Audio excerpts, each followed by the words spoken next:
রামিজ রাজা আপনি লিখেছেন, কাউকে সিজদা করা তো শিরক, তাহলে আল্লাহ শয়তানকে আদম আলাইহিস সালামকে সিজদা করতে বলেছিলেন কেন? প্রথম কথা হলো যে এটি ছিল আদম আলাইহিস সালামের যে শরিয়াত, সে শরিয়াতে মুহাম্মদ সাল্লাল্লাহু আলাইহি সাল্লামের শরিয়াতে আল্লাহ ছাড়া কাউকে সিজদা করা যাবে নিষেধ, অন্য অনেক নবীর শরীয়তে নিষেধ ছিল। হয়তো তাদের ওখানে তাঁর শরিয়তে হয়তো এটি সম্মান সূচক সিজদা করা জায়েজ ছিল। আর সবচেয়ে বড় কথা হলো যে এই ঘটনা ঘটেছে এমন জগতে, যে জগৎটি আসলে এই পৃথিবীর বাইরের জগৎ। তো পৃথিবীর এই জগতে মানুষের জন্য আল্লাহ তাআলা শরিয়ত এবং বিধিবিধান দিয়েছেন, সেখানকার জন্য হয়তো এটি প্রযোজ্য ছিল না।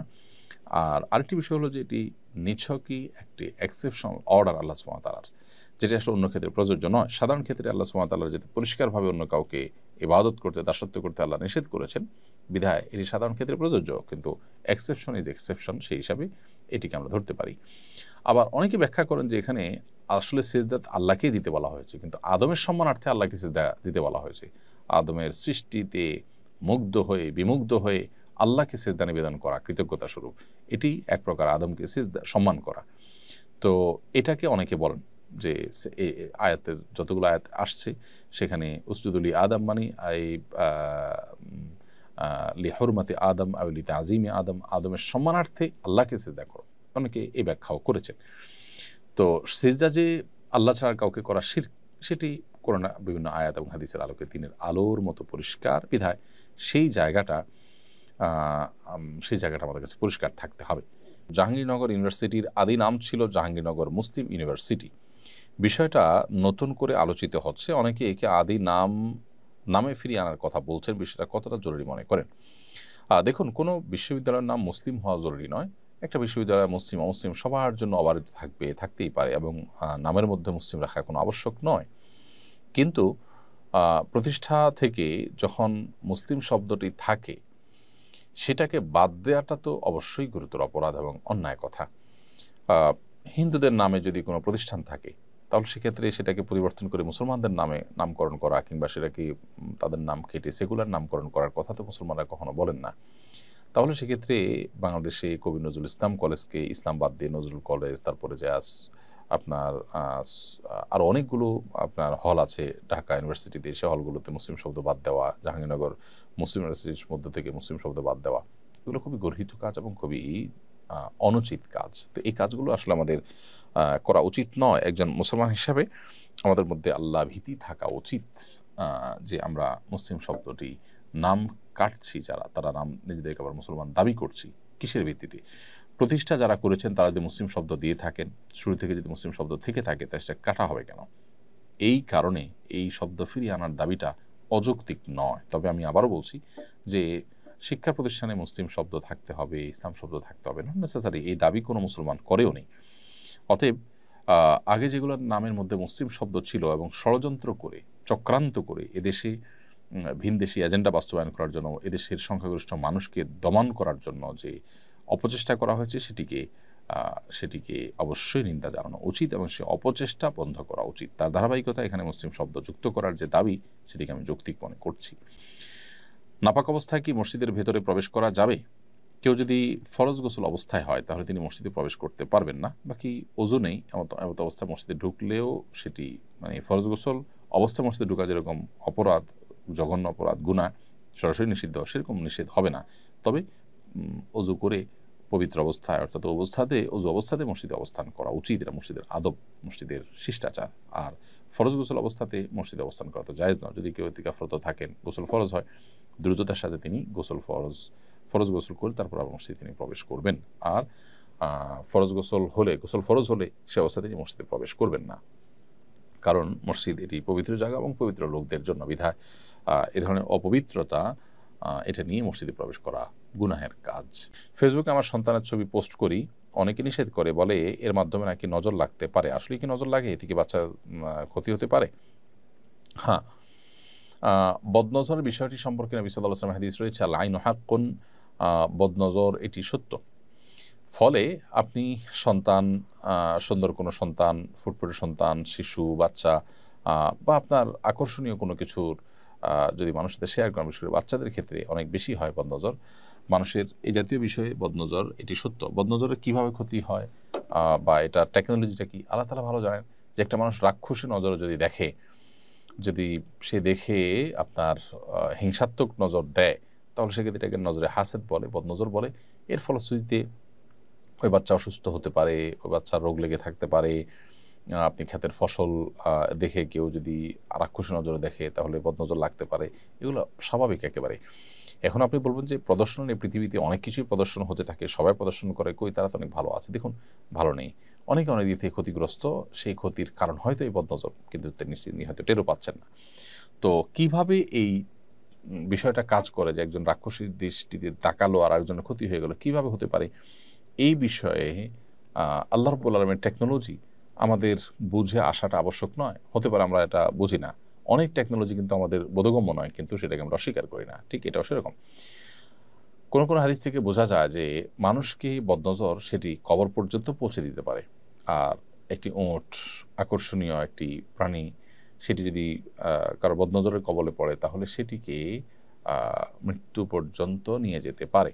অর্থাৎ সেটা এমন পর্যায়ে অসুস্থ রুগ্ন হয়ে যেতে পারে যে বাধ্য হয়ে মানুষ জবাই করে সেটাকে খেয়ে ফেলেছে, এরকম পর্যায়ে যেতে হতে পারে ওটের যেভাবে জবের পদ্ধতি, অর্থাৎ নহত্যার মাধ্যমে। তো যাই হোক, বদনজরের বিষয়টি সত্য, এটি আমাদের অস্বীকার করবার কোনো সুযোগ নেই, এবং বিশুদ্ধ হাদিস দ্বারা এটি প্রমাণিত।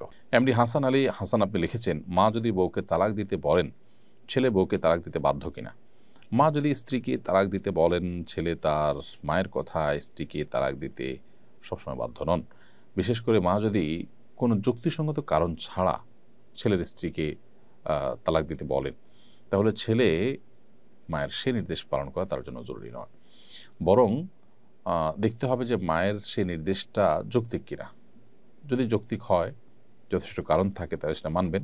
আর যদি মনে হয় যে অযৌক্তিক বা অন্যায়, অনেক সময় ছেলের বউর প্রতি তার কোনো বিশেষ কারণে অপছন্দ বা ভালো না লাগা রয়েছে, এরকম কোনো ব্যাপার স্যাপার থাকলে সেক্ষেত্রে আপনার জন্য মায়ের সে নির্দেশ পালন করা জরুরি না। মা বাবার সব নির্দেশ পালন করা জরুরি, কিন্তু যে নির্দেশ পালন করতে গিয়ে কোনো অন্যায় করতে হবে, আপনাকে কারোর প্রতি অবিচার করতে হবে, সেটি পালন করা কিন্তু আপনার জন্য জরুরি বা আবশ্যক নয়, বরং সেটি অমান্য করা আবশ্যক। কারণ আল্লাহর অবাধ্য হয়ে কারোর প্রতি জুলুম করে মা বাবার আনুগত্য করতে আমাদেরকে কিন্তু বলা হয়। মা বাবার আনুগত্য আমরা করব, কিন্তু মা বাবা কাউকে খুন করতে বলে যেরকম খুন করবো না, ঠিক এভাবে স্ত্রী যদি নিরপরাধ হয়, তাহলে তাকে তালাক দিতে বললে আমরা তালাক দেবো না। তবে যদি মা বাবা যৌক্তিক কোনো কারণে সেটি বলেন, তাহলে অবশ্যই সেটিকে মানতে হবে সন্তান হিসেবে আমাদের।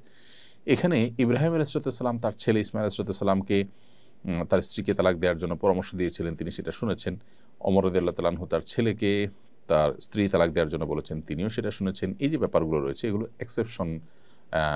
এক্সেপশন ছিল। কারণ হলো তারা ইব্রাহিম ইসলাম নবী হিসাবে এবং ওমর রাদিয়াল্লাহু তাআলা আনহু আল্লাহ নবী সাল্লাল্লাহু আলাইহি সাল্লামের খলিফা হিসাবে তাদের যে দূরদর্শিতা ছিল, তাদের যে বিবেচনা ছিল, সেটা অবশ্যই অন্যায়ের ঊর্ধ্বে। অর্থাৎ তারা অন্যায় বা জুলুম বশত কোনো নির্দেশ করে থাকবেন, এটি হতে পারে না বা এটির সম্ভাবনা নেই। বিশেষ করে নবীর ক্ষেত্রে তো এটা মোটেই নেই। তো সেই জায়গা থেকে তাদের নির্দেশটা সম্পূর্ণ ভিন্ন। এখন আপনার আমার মা বাবা, আমরা যারা আছি, আমরা কিন্তু তাদের মতো নই, যার কারণে আমাদের ভালো মন্দ বিবেচনা করে তারপরে সেটিকে আমলে নিতে হবে। অনেককে গুনাহের কাজে আলহামদুলিল্লাহ, মাশাআল্লাহ, ইনশাআল্লাহ বলতে শোনা যায়। যেমন ইনশাআল্লাহ এবছর আমার একটা সিনেমা আসবে, মাশাআল্লাহ আপনার মেয়ে তো ভালো নাচতে পারে। গুনাহের কাজে এভাবে আল্লাহর নাম নেওয়ার বিধান কি? খুবই অন্যায় কথা। এটা ইসলামী জ্ঞান না থাকার কারণে, ইসলামী জ্ঞানের অভাবের কারণে আমরা আসলে করে থাকি। কোনো অপরাধ কর্ম, কোনো গুনাহের কাজ, কোনো পাপের কাজ করাটা, এটা তো ইটসেলফ একটা অপরাধ। সেটার সাথে মাশাআল্লাহ, সুবহানাল্লাহ, আলহামদুলিল্লাহ, ইনশাআল্লাহ এগুলো যুক্ত করাটা প্রমাণ করে যে সেই কাজটাকে আপনি অপরাধ মনে করছেন না। আপনি কাউকে খুন করবেন, যদি আপনি বলেন যে ইনশাআল্লাহ আমি কাউকে খুন করবো, তাহলে বিষয়টা কি দাঁড়ালো? এই বিষয়টা তো এই দাঁড়ালো যে আপনি খুন করাটাকে ভালো মনে করছেন, সেটাকে আপনি অ্যাপ্রিসিয়েট করছেন। তাহলে অপরাধকে অপরাধ মনে না করাটা ডাবল অপরাধ। একে তো আপনি অপরাধে লিপ্ত হলেন, আবার অপরাধকে কোনো দোষের বিষয় মনে করলেন না। তো এই জন্য একজন মুসলিম কখনো আসলে এই বিষয়গুলোতে অসতর্ক থাকতে পারেন না। অপরাধ বোধ কমে গেলে সাধারণত এই বিষয়গুলো হয়। ইসলাম সম্পর্কে ধারণা থাকার কারণে এগুলো হয়ে থাকে। যারা এগুলো করছে তারা আল্লাহকে ভয় করে সরে আসবেন এবং এগুলো বলবেন না। আপনি পাপের কাজে লিপ্ত আছেন, আপনার মধ্যে অপরাধ বোধ কাজ করে যে আমি অন্যায় কাজ করছি, ফিরে আসা দরকার, ফিরে আসবো, আল্লাহ আমাকে তৌফিক দান করুন, সে মানসিকতা আপনার মধ্যে থাকা উচিত। রেজাউল করিম রিমন লিখেছেন, অফিসের কাজে বাইরে গেলে গাড়ি ভাড়া নেওয়া হয়। প্রশ্ন হলো, ওই কাজ পায়ে হেঁটে গিয়ে করা এবং গাড়ি ভাড়া নিয়ে নেওয়া কি জায়েজ হবে? বা রেজাউল করিম, অফিসের কাজে বাহিরে গেলে আপনাকে যে গাড়ি ভাড়া দেওয়া হয় সেটা আপনি পাবেন। যদি আপনাকে অফিসে গাড়ি ভাড়া করার জন্য থোক কোনো বরাদ্দ দেওয়া থাকে যে তোমার এটা গাড়ি ভাড়া যাবৎ বিল তোমাকে অগ্রিম দেওয়া হলো, তুমি এই টাকা খরচ করো, এটার জন্য কোনো ভাউচার তোমাকে জমা দিতে হবে না, এটা তোমার হক, তাহলে সেক্ষেত্রে আপনি হেঁটে গিয়ে টাকাটা পকেটে রেখে দিতে পারেন। আর যদি ব্যাপারটা এরকম হয় যে তুমি যাও, খরচ যেটা হয় সেটা তুমি ভাউচার জমা দিয়ে টাকা নিবে, তাহলে সেক্ষেত্রে মানে হলো আপনার যেতে যদি খরচ হয় তাহলে আপনি যা খরচ হলো সেটা ভাউচার নিয়ম অনুযায়ী দিয়ে টাকা নেবেন। এই রকম পরিস্থিতিতে আপনি ফেক ভাউচার দিয়ে টাকা নেওয়া জায়েজ হবে না, কারণ ভাউচারে লিখবেন আপনি এই জাতীয় জায়গায় গিয়েছেন, অমুক গাড়িতে গিয়েছেন, যেটা রাহা মিথ্যা কথা। তো সে মিথ্যা কথা বলে আপনার জন্য জায়েজ নয়।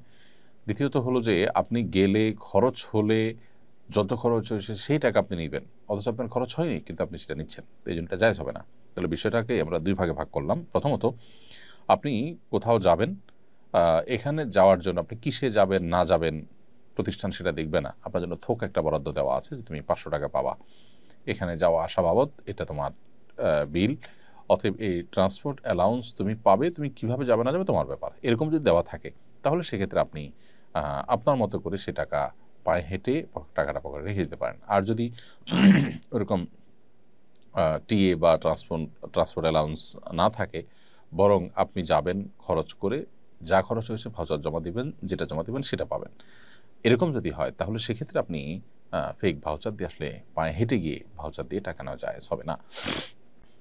রোমান মিয়া আপনি লিখেছেন, আমার দাদা আজ থেকে 40 বছর আগে হারিয়ে গিয়েছেন, আমাদের ধারণা তিনি আর বেঁচে নেই, আমরা কি এখন তার গায়বানা জানাজা আদায় করতে পারবো? ভাই রোমান, আপনার দাদা যিনি 40 বছর আগে হারিয়ে গিয়েছেন, তিনি আদৌ বেঁচে আছেন না মারা গেছেন আপনারা জানেন না। তো যেহেতু এটাই নিশ্চিত না যে তিনি বেঁচে আছেন কিনা, সেহেতু আপনারা তার গায়বানা জানাজা পড়বেন না। যেহেতু মুসলিম প্রধান দেশে তিনি যদি কোথাও মারা যেয়ে থাকেন, তার জানাজা হয়েছে, এটাই জোরালো সম্ভাবনা। অতএব যদি জানাজা হয়নি, সেটি আপনাদের জোরালো সম্ভাবনা থাকে, এমন কোনো জায়গায় হারিয়েছে যে এখানে হারানোর ফলে আসলে তার জানাজা দেওয়ার মতো কেউ থাকবে না, তাহলে সেক্ষেত্রে গায়বানা জানাজা প্রশ্ন আসে সাধারণত। বিধায় আপনাদের উপরে গায়বানা জানাজা এখানে আবশ্যক নয় বা প্রযোজ্য নয়। আস-সুন্নাহ ফাউন্ডেশন, উম্মার স্বার্থে সুন্নাহর সাথে।